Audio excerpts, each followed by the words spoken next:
मेहनत कई उहे उस्ताद शागिर्द स्कूल साहिबान जेको आहे जस कयो ऐं मां उम्मीद थो कयां ख़ुशूसन जब इहो प्रोग्राम हुजे ऐं असांजी अॼु जी तयारी ख़ुशूसन असां वटि जेको आहे सो नियाणी जी तालीम जे हवाले सां वालदेन घणो कुझु आहे।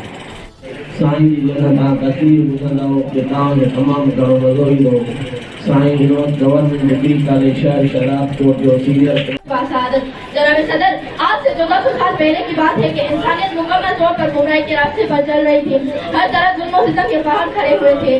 लोग ऐश-ओ-इशरत की जिंदगी बसर कर रहे थे, जहां औरतों की इज्जत सरेआम बाजार में नीलाम हो रही थी।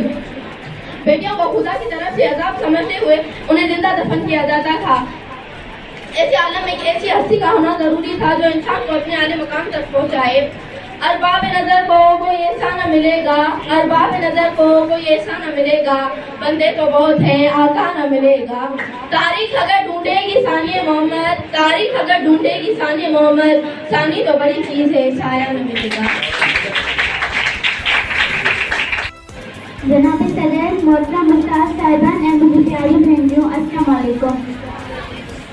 सबन तारीखू नाला रब्बुल आलमीन जूं जे ये कायनात खलकी है पंहिंजे मोहम्मद मुकरे खे रहमतुल लिल आलमीन बनाए मोकिलियो। वमा अरसलनाका इला रहमतल लिल आलमीन। शायद छा त खूबसूरत ॻाल्हि करे वियो त अर्श मथे अरबी वयो, अर्श मथे अरबी वयो, बलगुल उला बि कमालिही, सारो जहान रोशन थियो, कशफत तजाब जमालिही, आदतू सूरियूं सफा, हसनत जमीउ फिसालिही, मोमिनो सब्दिन साबरो सली। Shahdadkot standard public high school Shahdadkot में सीरतुल नबी कॉन्फ्रेंस कोठाई वई। इन प्रोग्राम में नियाणियुनि तक़रीबन नात ऐं कोइज़ जे मुक़ाबले में भरपूर हिस्सो वरितो। प्रोग्राम जी शुरूआत तिलावत कलाम पाक सां कई वई। स्कूल जे प्रिंसिपल साईं मक़सूद अहमद भट्टी महिमाननि खे अजियां पेश कई ऐं महिमान खे सिंध जी सक़ाफ़त अजरक जा तोहफ़ा पेश कया। उन खां पोइ तक़रीब कंदड़ शागिर्दनि दिलचस्प वणंदड़नि ऐं मक़सद नबी करीम सल्लल्लाहु अलैहि वसल्लम जिन जी सीरत जे सुहिणे अंदाज़ में तक़रीबूं ऐं नअत पेश करे ज़बरदस्त दाद हासिल कयो। शागिर्दनि ॿुधायो त असांजो आख़िरी नबी हज़रत मोहम्मद सल्लल्लाहु अलैहि वसल्लम दुनिया जे लाइ रहमत बणिजी आया। उन जे ज़िंदगी असां लाइ मशाल राह आहे। नबी करीम सल्लल्लाहु अलैहि वसल्लम जी सीरत ते अमल करण सां ई दुनिया जे अंदरि जहालत ख़तम थी सघे थी।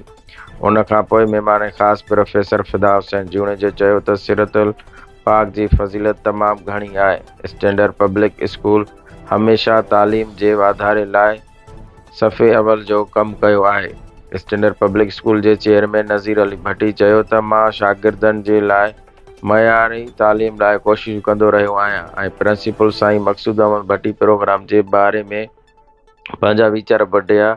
आख़िर में प्रोग्राम जे सदर प्रोफेसर हाफ़िज़ मोहम्मद याकूब कंबो सदारती ख़िताब कंदे नबी करीम सल्लल्लाहु अलैहि वसल्लम जिन जी तैब ज़िंदगी ते रोशनी विधी ऐं ॿुधायो त दुनिया में ग़मनि ॾुखनि ऐं दर्दनि जी निजात जो वाहिद ज़रियो आख़िरी नबी हज़रत मोहम्मद सल्लल्लाहु अलैहि वसल्लम जे ॾिनल असूलनि ते अमल करण लाइ मुमकिन ई आहे।